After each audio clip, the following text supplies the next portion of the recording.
हिंदुहृदय सम्राट शिवसेना प्रमुख बाळासाहेब ठाकरे यांच्या 100व्या जयंतीनिमित्त देशभरातून त्यांची आठवण काढत त्यांना अभिवादन केलं जात असताना मनसे प्रमुख राज ठाकरे यांनी दैनिक सामनामध्ये विशेष लेख लिहिलाय, ज्यामध्ये त्यांनी माझे काका असं म्हणत बाळासाहेबांबरोबरच्या अनेक आठवणींना उजाळा दिलाय।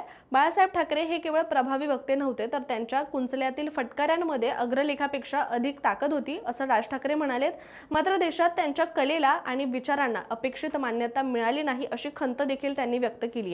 याशिवाय 2005 साली राजकीय मतभेदांमुळे दुरावलेले काका पुतणे हे मनातून कधीच दुरावले नव्हते, हे राज ठाकरेंनी सांगितलेल्या त्या किस्स्यांमधून दिसून येते। तो किस्सा एक असा आहे की आमच्या गाडीला ट्रकची धडक बसणार होती, पण तसं झालं नाही। मात्र ही बातमी मातोश्रीपर्यंत गेली होती आणि पहिला फोन राज ठाकरेंना आला तो म्हणजे बाळासाहेबांचा होता आणि त्यांच्या आवाजातही तीच काळजी त्यांना जाणवली होती।